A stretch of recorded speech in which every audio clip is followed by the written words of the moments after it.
Hi! Hello! Welcome to post 360. నేను మీ మురళీరాపల్లి. ఇప్పుడు CM, DCM పదవులు ఫిక్స్ అయిపోయాయి. అయినప్పటికీ టీడీపీ వాళ్ళు లోకేష్‌కి డీసీఎం ఇవ్వాలి. అంటే డిప్యూటీ సీఎం పదవి ఇయ్యాలి, డిప్యూటీ సీఎం పదవి ఇయ్యాలనేసి ఎవడికి ఇష్టం వచ్చినట్టు వాడు మాట్లాడుకుంటూ వెళ్తూనే ఉన్నారు. కానీ దీనికి కూటమి, కూటమి ఒక కట్టుబడి ఉంటది. ఒక నీతి నియమానికి. ఆ కూటమి నీతి నియమానికి వ్యతిరేకంగా వీళ్ళు చేస్తున్నారా అని అనిపిస్తుంది. ఎందుకంటే ఆల్రెడీ కూటమిలోనే చంద్రబాబు నాయుడు గారు సీఎం అయిన తర్వాత పవన్ కళ్యాణ్ డిప్యూటీ సీఎం అంటూ లోకేష్ గారికి ఐటీ అండ్ విద్యాశాఖ ఏవో ఇచ్చుకుంటూ వచ్చారు. అది అప్పుడే అయిపోయింది. ఆ గతించిన గతాన్ని మళ్ళీ తవ్వుకొని ఇప్పుడు చేసే ఈ దరిద్రం ఏదైతే ఉందో ఇదంతా చాలా తప్పు. ఎందుకంటే ఏమంటే లోకేష్ గారు పాదయాత్ర చేశారు. లోకేష్ గారు పాదయాత్ర చేసి చేయబట్టే ఇప్పుడు ఇక్కడ పార్టీ ఉంది. లేకపోతే లేదు కాదు, ఉండేది కాదు అంటున్నారు. లోకేష్ గారు పాదయాత్ర ఏమో కానీ, పవన్ కళ్యాణ్ గారు రోడ్ల మీద పడి డొల్లింది అందరూ మర్చిపోయారు. చంద్రబాబుని రాజమండ్రి స్నేహ బ్లాక్‌లో చెప్పకూడు తినిపిస్తున్న టైంలో పవన్ కళ్యాణ్ రోడ్లెక్కి, దీక్షలు చేసి, రోడ్ల మీద పడుకొని, కంగారుగా నానా పనులు చేసిన విషయం మీకు తెలుసా? తెలీదా? అదే టైంలో ఆయన సెంట్రల్ జైల్‌లో చంద్రబాబు నాయుడు గారు కలిసి బయటకొచ్చి అప్పుడు కదా ఇంత పెద్ద వ్యక్తికి ఇంత అన్యాయం జరుగుతుందని ఆయన ఫీల్ అయ్యి, ఆ ఫీల్‌ని మన పైన రుద్ది, ఇప్పటి నుంచి మేము కలిసి వెళ్తామన్న తర్వాత కదా ఆ మాత్రం టీడీపీ లేచింది. లేకపోతే టీడీపీ పార్టీ అప్పుడే చచ్చిపోయింది. ఎప్పుడైతే చంద్రబాబుని తీసుకెళ్ళి లోపల పెట్టారో 2 కేసులున్నాయి ఆయన పైన. ఓటుకు నోటు కేసు ఉందా? అదొకటుందా? నెక్స్ట్ మన స్కిల్ డెవలప్‌మెంట్ కేసులో కదా తీసుకెళ్ళి చెప్పకూడదు తినిపించింది. ఇప్పుడు గనక పవన్ కళ్యాణ్ గారు లేకపోతే, పవన్ కళ్యాణ్ గారికి మద్దతు ఇవ్వకపోతే అసలు జగన్మోహన్ రెడ్డి పరిపాలనలో చంద్రబాబు నాయుడు గారు ఎప్పుడూ ఔట్. అవునా కదా! మరి అటువంటిది పవన్ కళ్యాణ్ అంత కష్టపడి, అంత కష్టకాలంలో తోడుండి, అంత ముందుకు నడిపిస్తే, ఇప్పుడు ఆయన డిప్యూటీ సీఎంగా ఉంటే, ఆయన కాదంటూ జన సైనికులు అందరి మనోభావాలు దెబ్బతీస్తూ వీళ్ళేమంటారు? మా వోడే కావాలి. మా లోకేషే కావాలి. డిప్యూటీ సీఎం మాకు లోకేష్‌కే ఇవ్వాలి. అంటే ఇప్పుడున్నవాడు ఎర్రిపప్పా అని అడుగుతున్నారంతా. ఇప్పుడున్న డిప్యూటీ సీఎం ఎర్రిపప్పా? ఆయనకేం చేత కాదా? అని అడుగుతూ ఉన్నారు. సో ఇదంతా పక్కన పెడితే మా బాబోరు పవర్ రేంజర్ కాన్సెప్ట్‌లో నిన్న ఒకటి ఇచ్చాము. అదే విధంగా ఈరోజు ఒకటి ఇస్తూ ఉన్నాము.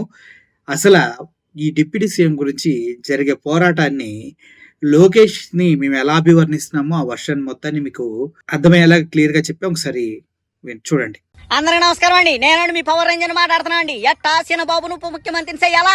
మరి పదవులన్నీ మీ అబ్బా కొడుకులు పంచుకుంటే నేను పార్టీ ఆఫీస్ గేట్ ముందు పల్లి చక్కలు అమ్ముకోవాలా ఏటి? ఇక్కడ నా మంత్రి పదవికి మంటెట్టి నువ్వు దావోస్కెళ్ళి ఎంత చక్క మీటింగ్ అటెండ్ అవుతావా? మరో దశాబ్దం మీరే సీఎం గా ఉండాలని నేను నిన్ను మోసేస్తుంటే నువ్వు నా మంత్రి పదవి లేపేయడానికే మేపేసావు కదయ్యా. ఎన్ను పోటుకు బట్టలు దొడికితే బాబోర్లా ఉంటారని బయట టాకున్నా బై ఛాన్స్ మారతావు అనుకున్నా గానీ నమ్మించి గొంతుకొస్తావని గెస్ చేయలేకపోయానయ్యా. ఇక బాబోర్ని నమ్ముకొని మా కూలీల చేత భుజాలు జారేలా జెండాలు మోపించినందుకు బాగానే బుద్ధి చెప్పారండి. ఎట్టా చిన్నబాబు పాదయాత్ర చేశాడని పదవులు ఇయ్యాలా? ఆ పాదయాత్ర కాన్స్టిట్యున్సీలో ఓట్స్ గెయిన్ చేయడానికి చేసినట్లేదు, ఒంట్లో పెరిగిన క్యాలరీస్ బంద్ చేయడానికి చేసినట్టుందని బయట టాకు. ఇక పొత్తు లేదే ఈ ప్రభుత్వం లేదు, ఈ పవర్ రేంజర్ లేదే మీ బాబోరికి పవర్ లేదు. గుర్తెట్టుకోండి మరి. అదేంటండి అంత బీపీ వచ్చింది? పోతారేమని భయపడ్డాను. డిసప్పాయింట్ అయ్యావా? చూశారు కదా! నిజం చెప్పాలంటే లోకేష్ ఎన్ని కిలోమీటర్లు తిరగాలనుకున్నాడు? 4000 పైన. జగన్మోహన్ రెడ్డి రికార్డ్ బ్రేక్ చేద్దాం అనుకున్నాడు. కానీ ఎన్ని కిలోమీటర్లు తిరిగాడు? సగం తిరిగారికే వాళ్ళ నాన్న అరెస్ట్ చేయడం, జైల్లో పెడతాం అంతా జరిగిపోయింది. ఆ తర్వాత ఈయనెక్కడ అరెస్ట్ చేస్తారని వెళ్ళి దాక్కోవడం జరిగింది. ఎంత వెతికినా దొరకలే ఆ కాలంలో. అప్పుడు నిలబడ్డది ఎవరు? పవన్ కళ్యాణ్ ఒక్కడే పాపం వాళ్ళకి. ఆ విషయాన్ని మర్చిపోయి మళ్ళీ ఇప్పుడు కుక్కతోక వంకరేరా అన్నట్లు చెప్పిన మాటలన్నీ మర్చిపోయి మావోడు కావాలంటే ఉన్నవాడే పెద్ద చేతకానుడా?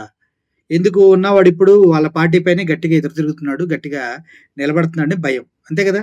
సో మీకు క్లియర్‌గా అర్థమైంది కదా ఈ విషయం ఏంటో. అదేవిధంగా ఈ బాబోర్ కాన్సెప్ట్‌లో అయితే పవన్ కళ్యాణ్ గారు అంటే ఏంటి? ఎంత త్యాగం చేశారు.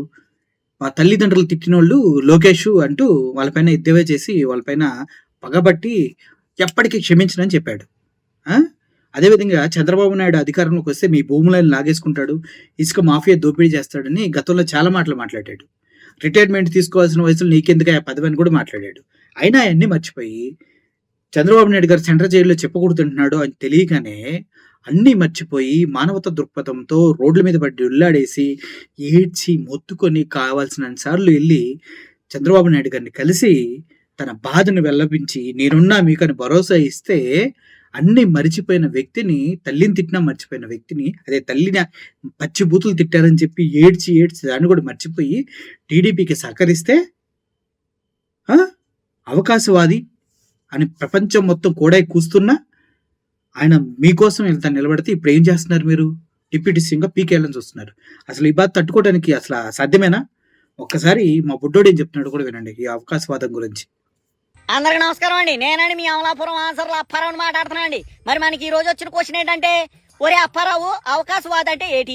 అజ్జ బాబాయ్, పెద్ద ప్రశ్న అడిగారు, చెప్తా ఇనుకోండి. మరి ఆనాడు పర్వతం వంగి ఎవడికి సలాం కొట్టదని కాకమ్మ కథలు చెప్పి ఈనాడు కుర్చీ కోసం ఆ సెంట్రల్ సర్కార్ కాళ్ళకు మొక్కాడు కదా, దాన్నే అవకాశవాద అంటారండి. మరి తుఫాను చిత్తమంటూ ఎవడికి తలొక్కదని తొత్తర మాటలు చెప్పి తల్లిని తిట్టిన వాళ్ళతోనే పొత్తులు పెట్టుకొని పోటీ చేశాడు కదా, దాన్నే అవకాశవాద అంటారండి. ఇక కుల ప్రస్తావన లేని రాజకీయం చేస్తానికి కూతలు కూసి గత ఎన్నికల్లో చేసేదేం లేక నా కులాన్ని చూసైనా ఓట్లేయండి అని కామెంట్స్ పాస్ చేశాడు కదా, దాన్నే అవకాశవాద అంటారండి. ఇక ఆనాడు ఆడబిడ్డల జోలికి వస్తే అడ్డంగా నరిటాకు మాటలు చెప్పి అధికారంలోకి వచ్చాక గాయత్యాల మీద స్పందించమంటే బెత్తం దెబ్బలతో బెదరగొట్టాలని బుర్ర బయర్లుగా మీ కామెంట్స్ చేశాడు కదా, దాన్నే అవకాశవాద అంటారండి. ఇలా తమ అవకాశాల కోసం అవతలతో ఉండే అవసరాన్ని బట్టి అవలీలగా అవతారాలు మార్చే వాళ్ళనే అవకాశవాద అంటారండి. ఇప్పుడు మీకు అవకాశవాద అంటే పూర్తిగా ఓ అవగాహన వచ్చినట్టే కదండి. ఉంటా అండి మరి. వేసేసాడు, బాగా వేసేసాడు. చూశారు కదా, తన మన తారతమ్య భేదన అన్నని అందరిని తిట్టిన, అమ్మని తిట్టిన, రోడ్డు మీద చిచ్చి అన్న కూడా చంద్రబాబు నాయుడు కానీ మొన్నటి వరకేమో రిటైర్మెంట్ ఏజ్ నీకెందుకే రాజకీయాలు అన్న వ్యక్తి కాస్త మారిపోయి 10 సంవత్సరాలు మీరే సీఎంగా ఉండాలి సార్ అని మాట్లాడిన పవన్ కళ్యాణ్ పట్టుకుని ఎలా ఇన్ని మాట్లాడగలుగుతున్నారు? పవన్ కళ్యాణ్ అంటే ఏంటి? ఒక పవర్. తన ఫ్యాన్స్ ఏమంటారు ఆయన్ని? పవర్ స్టార్ అంటారు. అంటే గాలికి ఎటుపడితే అటు వెళ్ళే వ్యక్తి కాదు, కరెక్ట్గా నిలబడే వ్యక్తి. అటువంటి వ్యక్తిని ఇప్పుడు మీరు డిప్యూటీ సీఎంగా తీసేసి లోకేష్ డిప్యూటీ సీఎంగా అంటే కూటమి ధర్మం ఏమైపోయింది? కూటమిలో తీసుకున్న నిర్ణయాలు ఏమైపోయినాయి? 8 నెలలకే పవన్ కళ్యాణ్ బోరు కొట్టేశాడా? 8 నెలలకే పవన్ కళ్యాణ్ ఏం చేయట్లేదా? 8 నెలలకే పవన్ కళ్యాణ్ చిరాకు పుట్టి లోకేష్ కావాలనిపించిందా? లోకేష్ పాదయాత్ర చేశాడు అంటాడు. ఒక్కసారి లోకేష్ పాదయాత్ర చేశాడు, ఓకే. తండ్రిని అరెస్ట్ చేస్తే వెళ్ళి ఢిల్లీలో కూర్చొని మీడియాకి కాదు కదా, తుపాకి బుల్లెట్ కూడా దొరకకుండా ఎక్కడెక్కడ తిరిగాడు ఎవరికి తెలియదు. అంత నీతిగా నిజాయితీగా తప్పించుకోబారిపోయాడు లోకేష్. కానీ పవన్ కళ్యాణ్ నిలబడ్డాడు, పార్టీ కోసం కాదు చంద్రబాబు నాయుడు కోసం నడిచాడు. అటువంటి వ్యక్తికి దొరక్క డిప్యూటీ సీఎం పదవి దొరికితే మీరు అంతా కలిసి దాన్ని కూడా లాగేసుకోవాలని చూస్తూ ఉన్నారా? ఎంత ఘోరం ఇది! చాలా అన్యాయం అండి ఇది. ఎన్ని త్యాగాలు చేశాడు, తల్లిని తిట్టినా వదిలేశాడు, ఎన్ని త్యాగాలు చేశాడు మావాడైతే. అన్ని త్యాగాలను గుర్తించకుండా, రోడ్డు మీద పడ్డోళ్ళని త్యాగాలు గుర్తించకుండా ఇప్పుడు మీకు ఇష్టానుసారంగా అధికారంలోకి రాగానే మావోడి డిప్యూటీ సీఎం కావాలంటారా? సహించేది లేదు మేము అసలు. పవన్ కళ్యాణ్ ఫ్యాన్స్ ఇక్కడ. ఏది ఏమైనా మావోడి డిప్యూటీ సీఎంగా ఉండాల్సిందే, అంతే కదా ప్రజలారా? ఈ కాన్సెప్ట్ కనుక మీకు అర్థమైనట్లయితే కింద సూపర్ అని కామెంట్ చేయండి. Thank you for watching this video. I'm Morley signing off. Thank you so much.